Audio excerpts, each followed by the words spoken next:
Question and answer session. We're going to go through a few things with you. My name is Charla. I'm a pharmacist with some system that we're not going to talk about. No, I'm just kidding. This is Dr. Green. She is a pharmacist as well. And this is Dr. Smith. She is a pharmacist as well. So this is going to be from a pharmacist's perspective, but I don't imagine that it would be much different from what you would hear from anybody else's perspective. There may be a little bit more medical terminology in there, but we've tried to simplify it as much as possible for you so you can understand what we're saying. If you're extremely confused about something, please hold your questions till the end. See how you are? I got pointed at. Was that Caleb pointing at me? Caleb? Who's going to point at me? Maybe I'll remember all that I just said.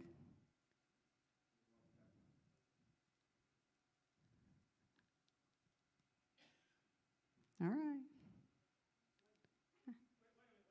I'm waiting.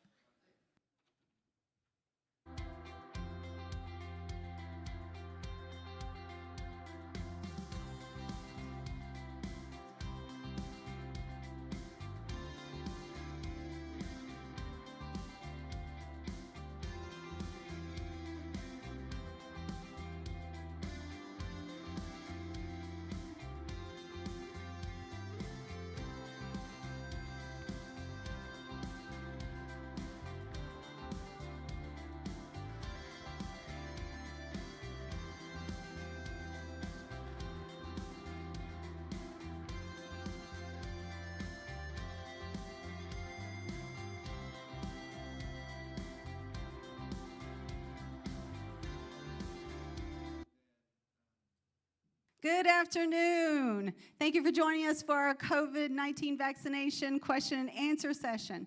We're going to go through some things ahead of time and try to do this as quickly as possible because we need to be done as quickly as possible. I talk really fast, as you will notice, so if I'm going too fast for you, feel free to rewind, and re-listen. I apologize for that, but we are kind of in a hurry. So my name is Charla. I'm a pharmacist. To my left is Dr. Green. She is also a pharmacist. To my right is Dr. Smith. She is also a pharmacist. We work for two major healthcare systems here in the area. So the first thing I'm going to do is just go through some background data. We do have a disclosure statement. Can you go to the next slide, please? Okay, so this is our disclosure statement. This is standard for any kind of presentation like this, just to let you know that our companies are not the ones who are sponsoring this information. It is strictly coming from us. We will tell you where we got the information from, but in some cases it was through our company, but that is public information if we do that as well.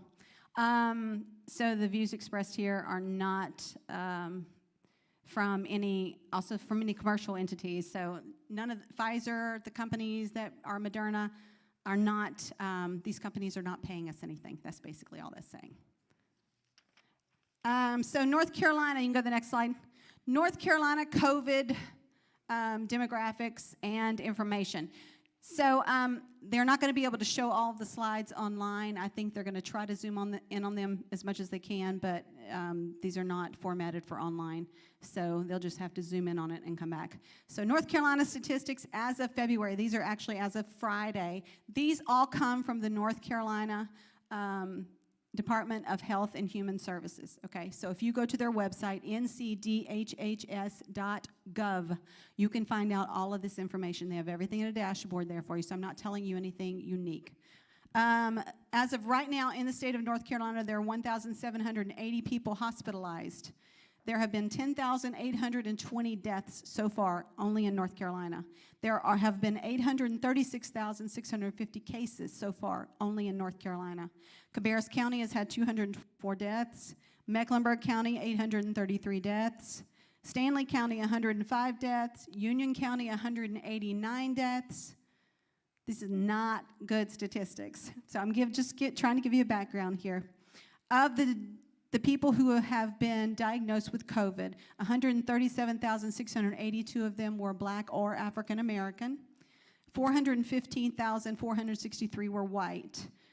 This is interesting because in the state of North Carolina, our statistics are about 22% of our of our population, thank you, I appreciate that, the prompting there, of our population is actually African American or black, and about 70% is white, and now that's not including Hispanics and Asians and different, those are all less than 10%. The numbers that I put up there at the end of that is kind of scary, because with black or African Americans, 25% of the deaths are out of that group, yet they're only accounting for 22% of the population. And you'll see 66% of the deaths are white, but they are 70% of the population. And the reason for this is multi-layered, very complicated, but for the most part, they tend to have, they're less healthy. They don't exercise, they don't eat like they should, they don't do the things that they should do in general. This is not true of all, of course, but those are scary statistics. So if you hear that there are outlier, that the African American population or the African population is behind the bar on this, that is why, because these statistics are not good. And those may seem like small percentages, but they represent a great deal of people. There are 93,109 people. There are the other demographics that I didn't list. There's 154,886 people that are unaccounted for. We don't know what they are. They either didn't designate or we just were unable to ascertain what they were. In the group of cases, this is not death, this is strictly cases in North Carolina, of the ages, 18 to 24 age group was for 14% of the people with case who actually had COVID. 25 to 49 age group actually was 39%. That is your largest group right there. So if you're between the ages of 25 and 49, you're in the highest casualty group for having COVID. If you are age 50 to 64, 20% of the cases come from that group. And the ones I don't have listed, 65 to 74 is 8%, 75 plus is 77%. And those are strictly because those people are much, much, much more careful than the rest of us. Can you go to the next slide, please? This is actually from the North Carolina Department of Health and Human Services, and all of these are from online. You actually can look at these. You can download them. This is not anything unusual. I just wanted to pop up some of the same information that I got. I wanted you to be able to see it on the screen. But this is basically telling you percentages of deaths based on age. It's really some scary data there. So please peruse that in your leisure and scare yourself. Not really. It's not what I'm trying to do. I'm just trying to be real. Can you go to the next slide, please? Worldwide data as of Friday. This is what we know as of Friday. 111 million cases. 62.4 million are recovered out of that 111. 2.45 million. As of tomorrow, this will probably go into 2.5 million deaths. Those are staggering numbers. In the United States, we are approaching 500,000 deaths, and as of tomorrow, it will probably be there. COVID is not anything to be taken lightly. It is very serious. So what we would like you to take away from this is risk versus benefit, and I know that Dr. Green and Dr. Smith will both cover those aspects very well as well. Can we go to the next slide? Long-term effects of COVID-19, this is something that we don't hear about that much. I think anecdotally, some people will say, oh, well, I had long-term muscle aches or pains, but long-term for us is really like in the last year. But what we are seeing is there are people who are called long haulers, and they are people who had COVID way back at the beginning, and now they have persistent damage to their lungs, their heart, and their brain. They have coughing, ongoing fatigue, body aches, joint pain, still now over a year later. They have shortness of breath, loss of taste and smell. Some of them did not have this when they had COVID. They got it later, and it persisted. So that damage can keep happening in your body. Difficulty sleeping, headaches, brain fog, and then they often have relapses. So this is not something to be taken lightly. And once something like COVID gets in your body, we never know what the effects of it are going to be. Some of you are afraid of the vaccine because of the effects of it. I promise you, COVID is much worse than the vaccine. What is COVID-19? My joke is it's a cold virus on steroids, because the coronaviruses are originally what we always think of them as cold viruses. But this was a cold virus, and it was mutated in a lab. So I call it a coronavirus on steroids, because if you've ever seen a child on steroids, you know they are angry, they are aggressive, they don't know what to do, they scream, they are red in the face, they have palpitations. They don't sleep, so they're over the top. Obviously, COVID does not have steroids in it. That's not my point. My point was it's an aggressive cold type of virus, okay? Coronaviruses are RNA. They're just an RNA strand, okay? So that is why the vaccine that we are using is also an RNA strand. So it will bind where COVID binds. It's trying to block that. It causes, one of the main things it does, it causes acute respiratory distress syndrome. The way it does that is by binding to cells in the lungs. And I'm going very simply on this. I'm not trying to make this complex. But it binds to cells in the lungs, and it causes a dysregulation. Your immune system rushes in and tries to fix the problem, and it throws too much at it, which is common for our immune systems. They do rush in and do damage to us. They try to help us, but they overreact a lot of times. So this causes a major chain reaction, if you will. So you get sepsis from that, multi-organ failure. That's what sepsis is. Your lungs start to shut down, your heart shuts down, your kidneys, your lungs, your liver. All these things start failing one right after the other, and at a certain point, we're not able to get you back from that. It also causes some clotting factor activation and deactivation. There's a protein specifically involved in that, and I've alluded to this with a few people I've talked to. I know with younger people this tends to happen. Some of the deaths that have happened have been due to what we call a PE, or a pulmonary embolism, causing them to have a stroke or a heart attack. What happens is COVID actually will bind to one of your clotting factors, and it will either make you have a clot somewhere, which is when you have a clot in your lungs, or it will make you be more of kind of free bleeding. So it will cause like a disseminated intravascular coagulation. Sorry, that was a technical term I was not supposed to use.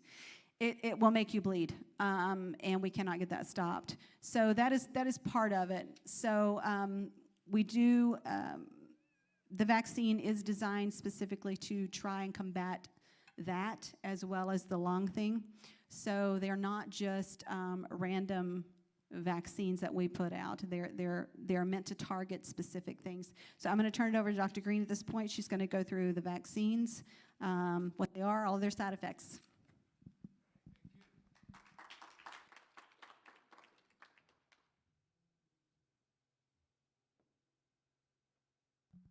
Testing.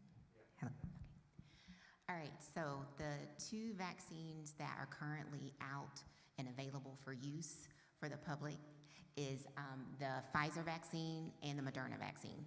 And so some of the things I wanted to share with you are some of the myths versus the facts of these vaccines, and some of the side effects or adverse effects that you can expect from them, hopefully to dissolve your fear of the vaccine versus having a healthy fear of the virus. So I hope this is not too hard for you to see. If you look on the left of the slide and you look on the right, that's comparing Pfizer versus Moderna. One of the things I wanted to show was in the Pfizer studies, they followed about 4,000 patients. And if you look at the racial makeup, you can see that it was a fairly diverse clinical trial. Unfortunately, that's not the case a lot of times with medications, but there was a purposed effort with these trials so that it would dispel fears of and be applicable to a more diverse population. And if you look also to the right of the slide, Moderna's trials were much larger. They included about 50,000 people, but they also made intentional effort to make those populations as diverse as possible. So hopefully you can see in the trials that they included people like you, so to speak. So that is to dispel the myth that, oh, well, the COVID vaccine trials didn't include, people of different ethnicities. That's not true. So if you hear that, please know that that's false.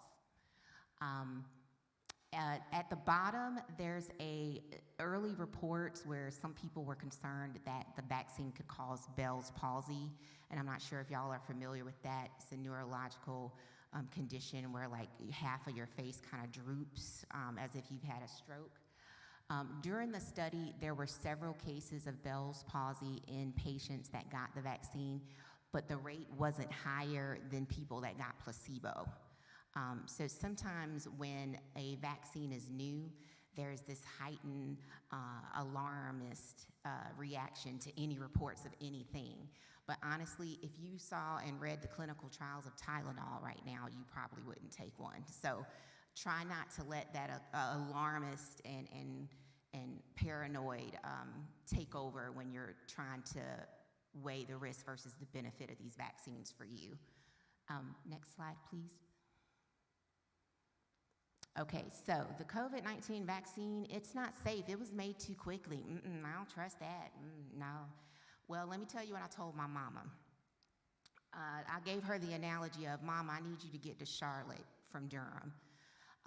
And she knows that'll take me maybe 2.5 hours. So I said, I need you to get to Charlotte, and I cleared the highway, gave you all green lights, made sure no one was in front of you. You had a full tank of gas, never had to stop. All you have to do is get from A to B. She would get to Charlotte, knowing my mama and how she drives, probably in about 45 to 50 minutes. So I gave her that analogy to help her understand what the WHO and kind of what the world came together to do when we made this vaccine. All the countries came together. They told these drug companies, hey, put all of that aside. We're going to give you the money you need. We're going to clear the way. We're going to make sure regulation, that there's no hurdles. And these companies took, for example, with Pfizer and Moderna, using the mRNA technology that they had already done a lot of the foundational groundwork with the Ebola vaccine, and said, hey, y'all come together and we got to figure out a way to attack this thing. And so they cleared the highway for them, and that's how what would normally take years and years of work was able to be done in just a year. I mean, I look at that as a way to say, if we all put aside our differences and work together on something, look at the things we can do. But, so, don't let someone tell you, oh, it was made too quickly, I don't trust it, I'm gonna wait a little while longer. That's why it happened so quickly. The vaccine will change my DNA. That's not true. The vaccine is messenger RNA. Messenger RNA, basically, in a simple way, it gives your body a message. It tells your body what to do. It is not changing the components of your DNA. I'm still the same Jamilah I was after, and I've gotten this vaccine.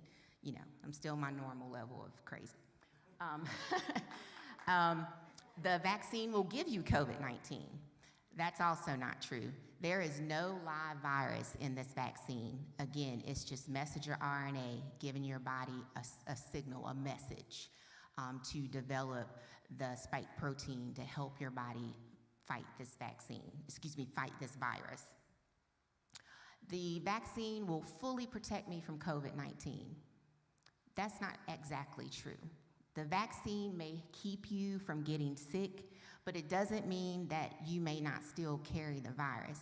The thing that I like to explain to my patients is, my goal right now is to help you feel more comfortable with this vaccine, because I want to keep you out of the ICU and I want to keep you out of the morgue. It doesn't mean you might not get the sniffles. It doesn't mean you might not get a mild case. It's particularly dependent on which vaccine you end up getting. But we want to make sure our hospitals are not overrun, and we want to make sure we can stop people from dying. Particularly now, you know, the more I've learned about science and medicine, the more I know that we're just scraping the surface of what God has allowed us to know. And I hate, and it breaks my heart to see anyone dying when we're this close to having a light at the end of the tunnel. And I don't want to see anyone's fears or hesitancy about the vaccine hinder them from what God has blessed them with. It's like He sent us a boat and He's trying to rescue us, and people aren't getting on the boat. So anyway, that's my soapbox. The vaccine costs too much. That's not true. There's no direct cost for the vaccine. The government has implemented no cost now. When you go to CVS or Walgreens or Atrium or Novant, they may ask you for your insurance information. Don't let that hinder you. If you don't have insurance, you're still gonna get that vaccine. There's administrative costs for supplies and the nurses and the teams they might have out there. And right now, our insurance coverages will cover a portion of that. So that's why they're asking if they can get a portion of that covered, but it will not hinder you from getting the vaccine. They will still give it to you. And next slide.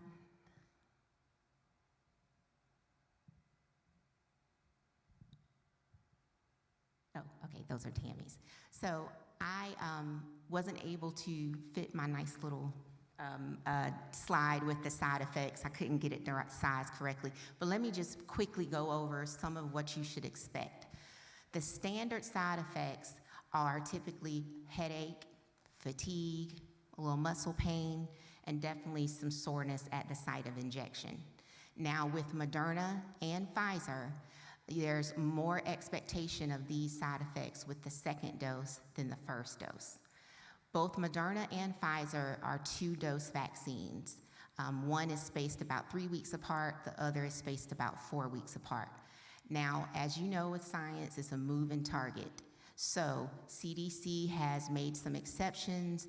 You know, as the more and more data comes out, they've said, okay, if it's 6 weeks before you can get your second dose, that's okay. Now, there's been some questions or concern about, well, which vaccine should I get? There's different manufacturers. Is one better than the other? Does one last longer than the other? We don't have specific answers to some of those questions because the studies are ongoing. Right now, we know Pfizer and Moderna are both 2-dose vaccines, and they're both messenger RNA based. Now, Johnson & Johnson is going in front of the FDA this week, and they're hoping that they'll get an emergency use authorization also, and that might potentially be hitting the community in early March. Now, that is a protein-based vaccine.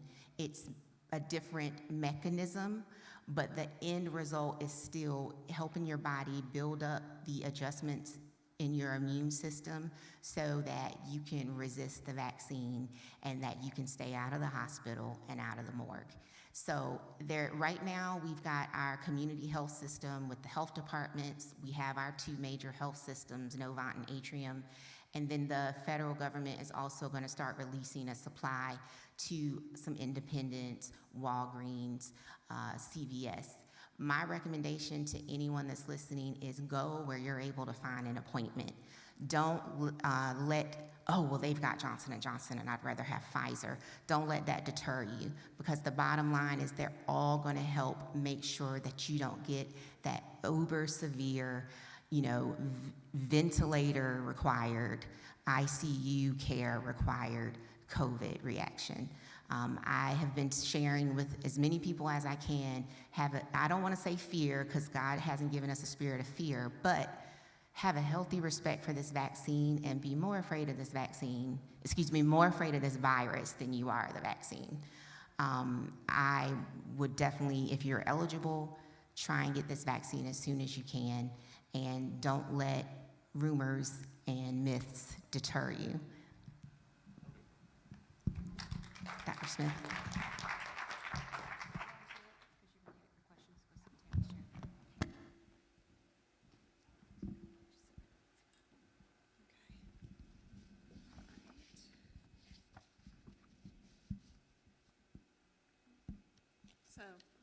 I'm just going to go over some of this similar information, hopefully not repeat too much, but who should get the vaccine at this point? Right now there are, if you can go to the next, yes, there are 5 groups that they've divided everyone up into for the state of North Carolina. This is also on the North Carolina website. But right now we're in the 2 active groups for group 1 and group 2. If you want to go to the next one. Closer? Okay. Group 1 is your healthcare workers and long-term care facilities. And then group 2 is your older adults. So right now, those are the active groups who are receiving the vaccines.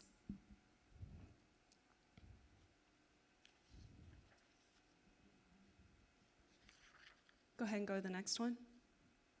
Group 3 is going to be your frontline essential workers, and that's going to be happening this week, where they're going to start opening that up. So frontline essential workers are things like if you work in schools, daycare facilities, if you work in, places where you're going to be having direct exposure to the public, basically. Group 4 is your adults at high risk for exposure and increased risk of severe illness. So it'll be people under the age of 65 that have risk factors. And then group 5 is going to be everyone else.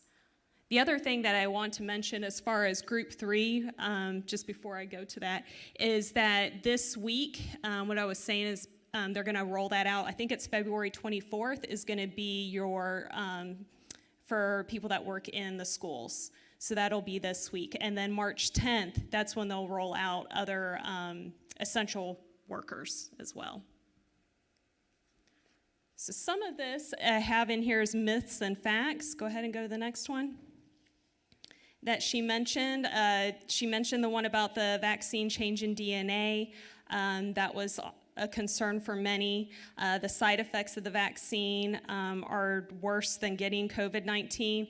That is more so for those that get moderate to severe COVID-19, will have at least one symptom, like what Charla was alluding to, beyond, still persisting like a year later or past 6 months.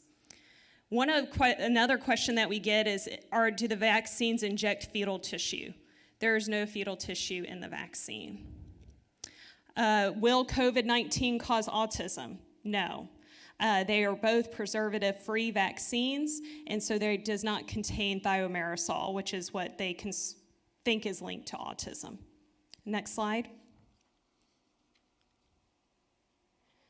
COVID-19 vaccine was rushed. Jamilah already mentioned that. And then the vaccine makes you more vulnerable to illness. That is not true. There's no evidence at this point that demonstrates that. There are not enough tests involving people with underlying conditions. That is partially true.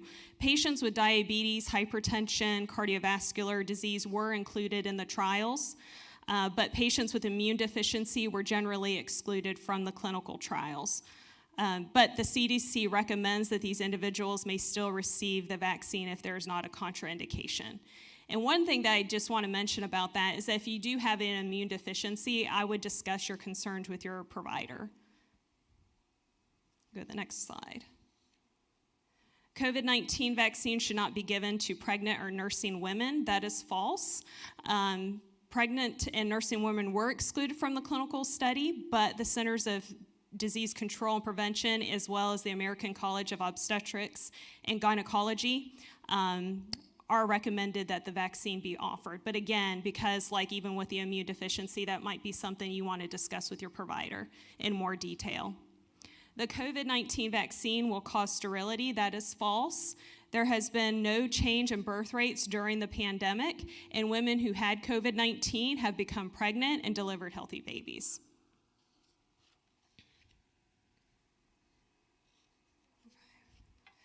People who have become COVID positive, should they receive the second dose of the vaccine? Or should not receive the second dose of the vaccine? That is false. The current recommendation is that people with current infection should wait until they have recovered from the acute illness, then they can receive the vaccine once isolation is discontinued. All right, next slide. Here's some other frequently asked questions. Can COVID-19 vaccine be given to persons with a history of the virus? So yes, the vaccination should be offered to eligible persons, whether or not they've had a history of prior symptomatic or asymptomatic disease. However, you may want to defer 90 days because you will have your own immunity from getting the natural illness, so you could wait 90 days. And then also you would want to defer 90 days if you had received,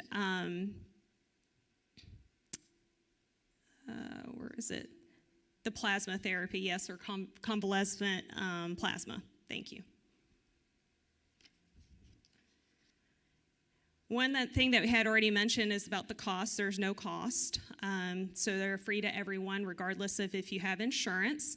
Another question that I had received is, should I take prophylactic antipyretic or analgesic medication prior to the vaccine? So that would be things like Tylenol or ibuprofen. Patients were thinking because of the response that you may have to go ahead and take it prior. Actually, they do not recommend routine prophylaxis for the purposes of preventing symptoms. And the reason is we don't know if that would inhibit your immune response or basically have a lesser immune response by pre-treating. But you can definitely treat when you do have the symptoms post-vaccination. How long does the vaccine take to work? The vaccines provide their full protection for COVID-19 2 weeks after receiving the second dose. Here's some more information that Dr.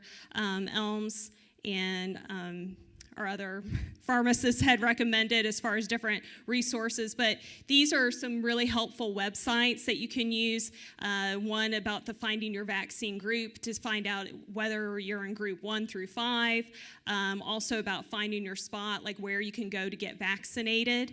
Also the North Carolina Department of Health and Human Services and the Centers of Disease Control and Prevention. That's basically where I got all of my information for you today. The other thing that I did not put on here, but I would like to mention, is that say you're not computer savvy and you do have questions and you don't know where to look, there is a vaccination hotline. It's 1-888-675-4567.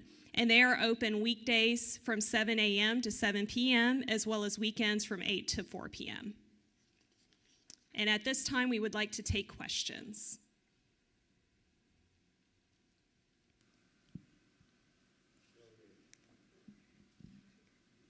You know, I've been doing quite a bit of reading on this, and one of the things that I've read is that the response that you have, a lot of people have a second dose of vaccine, is a good indication that your body is working.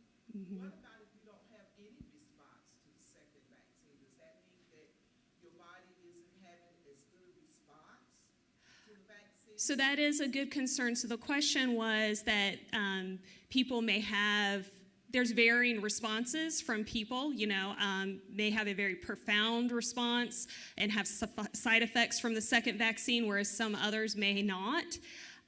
We don't know for sure. There is some indication that younger people do have more side effects than those that are older, and that may be due to your immune system. You have a more robust immune system when you're younger, so you tend to get an outsized response to the vaccine. And pretty much all the cases I've seen where people had an extreme response or more than a 2 days response, even 2 days response, they were younger and had healthier immune systems. I am, full disclosure, 48. I'm on a very mild immune suppressant. I had no response to either vaccine except a sore arm. So it does vary from person to person depending on your own immune system. Is not necessarily an indicator that you don't, I'm getting feedback. It's not necessarily a case that you won't get immunity. We know from the trials there were some older people in it, and some of them may have ended up getting COVID afterwards. We know like 5% of people still got it, but their symptoms were very, very mild. They didn't end up in the hospital. They did not. So that's the thing. It's definitely. Now I went off. Sorry. We're getting feedback, so we're trying to figure that out. So it's definitely there is a small percentage of people who will have a reaction, and those tend to be the younger ones with the better immune systems. And I'm jealous because I'd have felt better if I'd have gotten a response personally. But so I'm one of those people who's like, okay, do I have immunity or not? Could I still get it or not? And you just don't know. We don't know. We don't have enough data out there to let us know one way or another. David? Yeah, can you comment on, some of us have not been able to get it yet, but the vitamins that are showing helpful, like vitamin D, zinc, helping to build your immunity against it, and then also thoughts about, is it lupus, the drug for lupus that people were taking to help if you have COVID? Rheumatoid arthritis. Which drug is he? Hydroxychloroquine. Oh, the hydroxychloroquine. As of right now, they've actually, I think the initial thoughts of that medication and the efficacy, and you guys can also jump in, but I think those have been kind of overridden with more research, and they actually kind of have went away from using hydroxychloroquine for COVID-19. A lot of the therapies that they are using, and the more that we've known about the disease, have been far more successful. Hydroxychloroquine and a few other drugs that they have tried were theoretical, based on some mechanism of action. They thought it might actually work, but some of them have not been found to work. And then you have really small, and it's like with any virus, you know, my husband and I exposed to the same virus and he coughs for 2 solid weeks and I get a sniffle. There are individual responses to medications and to viruses and bacteria. So I might take Tylenol and it works great for me. He takes Tylenol, it does nothing for him. There are individual responses. So you're going to see that variation, why some of our drug therapy will work great for one patient and other patients it does nothing for. So I think there was a small group of people that maybe they thought, okay, we're seeing some benefit with hydroxychloroquine. So of course we go overboard and try it for everybody because we're trying to save people's lives. And that's kind of what you see. So we don't want to go into drug therapy at this point because it's a huge ball of wax. But trust me, if it is at all efficacious, we're trying it. Yeah. One of them, though, I would mention about vitamin D. If you are deficient in vitamin D, you really should be taking a supplement. So I would advocate doing that, not necessarily COVID related, just meaning that if you're deficient in vitamin D, there are things that are linked to that. So it's really important that you do take replacement. But as far as like other therapies that you mentioned, like Charla also mentioned, I think that you would really need to talk to your doctor about that because you just don't know, especially with everybody being very specific and having interactions that could occur with medications you take. Yeah, and just to piggyback on Dr. Smith, there are some supplements that collect in like your fat tissue, so you can overdo vitamins, so you want to always talk with your provider, make sure they get a baseline level, get some labs to see, like a lot of African Americans are vitamin D deficient. But I don't tell everyone to just run out and grab some vitamin D without knowing what your vitamin D level is. A lot of what you're probably reading about vitamins as far as COVID is some of the studies that even prior to COVID, when people tell you to, boost your zinc during cold and flu season, just some of the studies that they've done where some of those supplements help your immune system in general. It's not going to keep you from getting COVID, but it's not going to hurt to, wash your hands and all the other great things that we're doing to keep germs away from each other. I think there's also the mentality of building your immune system up beforehand so that you are better able to combat the virus when it happens. If you have COVID and all of a sudden you run out and you take a bunch of vitamins, all you're doing is increasing the inflammatory response, which is not necessarily a good thing at that particular time. Inflammatory response is what tends to lead to organ failure. Your immune system goes crazy. Brittany, I'm still getting a lot of feedback. It's what tends to make your immune system go crazy. So immune response is good to a certain point, but we don't want to overdo it. That makes sense. Paulina? Paulina? Currently taking allergy shots. I go 3 days a week. And they said that I have to, when I go to get the vaccine, they actually said that the vaccine is safer than my allergy shot. So that kind of made my decision for me. She said definitely go take the vaccine, but I can't have an allergy shot shortly after or the same day. How long do you recommend me wait between? I'm not exactly sure on the time frame for that. I would probably lean on your allergist to give you the time frame of how long you should wait. Mm-hmm. Yes, ma'am. Of the 2 vaccines, which one has shown to have the most side effects? He took Pfizer, I took Moderna. I have a pretty good reaction to my first shot. I haven't had the second shot, and they're telling me now that I'm going to get an even worse reaction with my second shot. Yeah, right.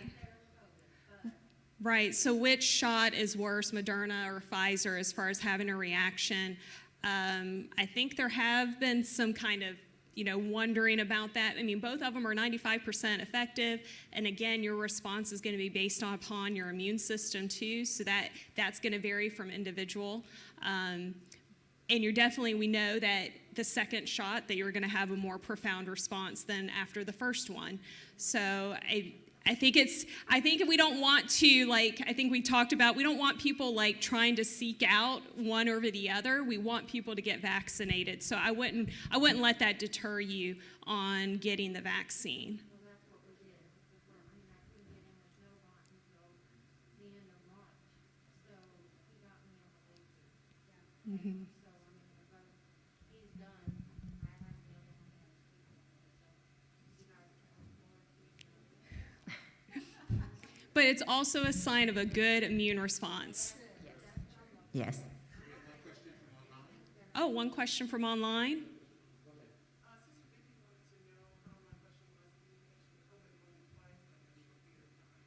So as far as I know, and you guys can correct me if I'm wrong, but what I've heard about reinfection rates, like so if you get COVID, how soon after could you possibly get reinfected with COVID? I think that what I've seen is usually about 6 months. They're saying, as far as your immunity would last maybe up to 3 months, but as far as reinfection, I don't think they're seeing anything before 6 months.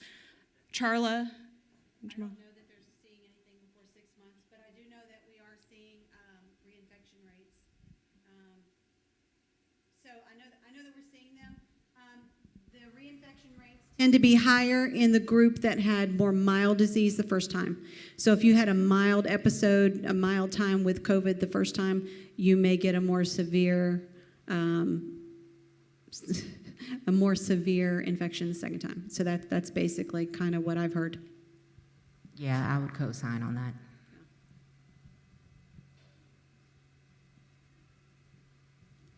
Okay. I know that it's only been a year that we've been into, a few months that we've been into this vaccination thing, back in the other countries and Right. everything.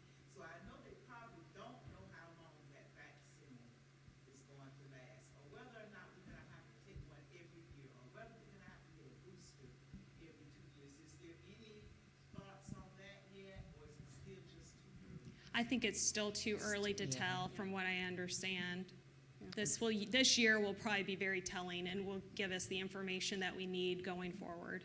And we do know that Pfizer and Moderna are following the patients that were in those original studies we discussed.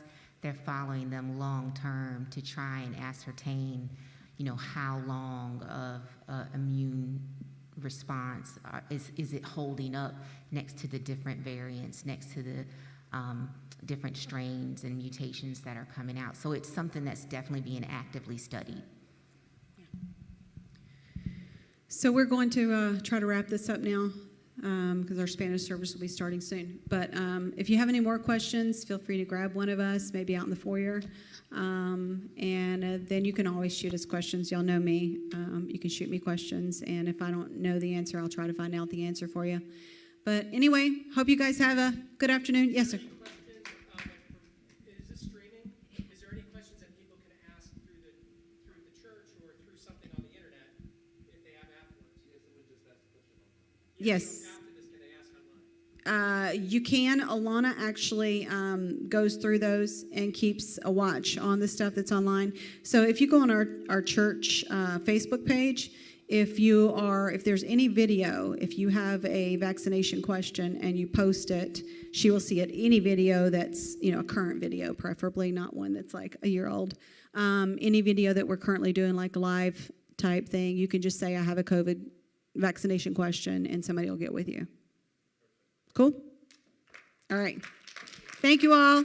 Have a good day. Get vaccinated as soon as you can. You can go on the North Carolina Department of Health and Human Services, by the way, and register, and they'll send you a text or an email, whatever you sign up for, and let you know when you're eligible.